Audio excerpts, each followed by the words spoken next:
ایک ایسا سیارہ جہاں روز قیامت اترتی ہے، آتش فشاں بھی کیا کھولتا ہوگا جو گرمی یہاں ہے۔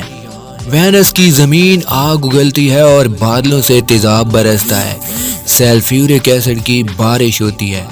صبح ہونے سے پہلے اور شام ہوتے ہی ایک ستارہ جو آسمان پر سب سے زیادہ روشن نظر آتا ہے وہ سیارہ زہرہ یعنی پلانٹ وینس ہے۔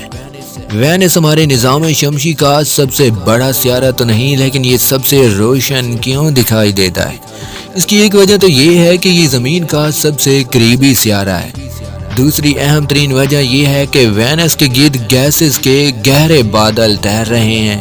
یہ بادل اتنے گہرے ہیں کہ جب ان پر سورج کی روشنی پڑتی ہے تو اس روشنی کا 70% واپس ریفلیکٹ کر دیتے ہیں، جس کی وجہ سے وینس چاند کے بعد آسمان کا سب سے روشن جسم نظر آتا ہے، اور جب رات بہت گہری ہو جاتی ہے تو یہی حسین سیارہ امید پرستوں کو صبح کی امید بھی دلاتا ہے۔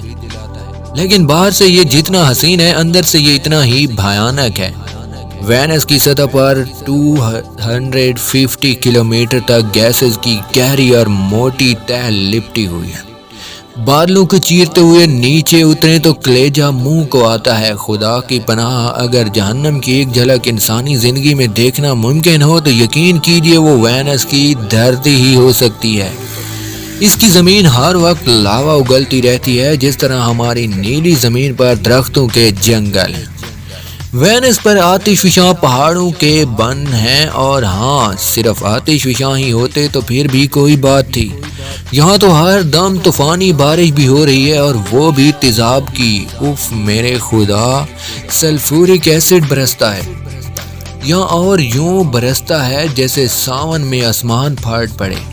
آتش فشاں اور تیزابی بارش کو ذہن میں رکھیں اور ابھی سنیں۔ وینس پر سینکڑوں کلومیٹر فی گھنٹہ کی رفتار سے طوفانی ہوائیں بھی چلتی رہتی ہیں۔ ہماری زمین پر آنے والے طوفانوں کو ہم ہریکین 1، 2، 3، 4 اور 5 میں تقسیم کرتے ہیں۔ ان کے 5 دنیا میں کسی بھی طوفان کی سب سے بڑی کیٹیگری ہے، جس میں درخت اکھڑ جاتے ہیں، چھتیں اڑ جاتی ہیں، اور وہ علاقہ جہاں یہ طوفان آئے رہنے کے قابل نہیں رہتا، لیکن 5 کی رفتار 250 کلومیٹر فی گھنٹہ ہوتی ہے۔ جبکہ وینس پر جو طوفان گردش کرتا رہتا ہے، اس کی رفتار ہوتی ہے 360 کلومیٹر فی گھنٹہ۔ تیزابی بارش، تیز ترین طوفان اور 2800 کلومیٹر موٹی وادیوں کی تہ، یہ ہے اس محبت کی دلی کا فرسٹ امپریشن جسے زمین پر رہتے ہوئے ہم جانتے ہیں۔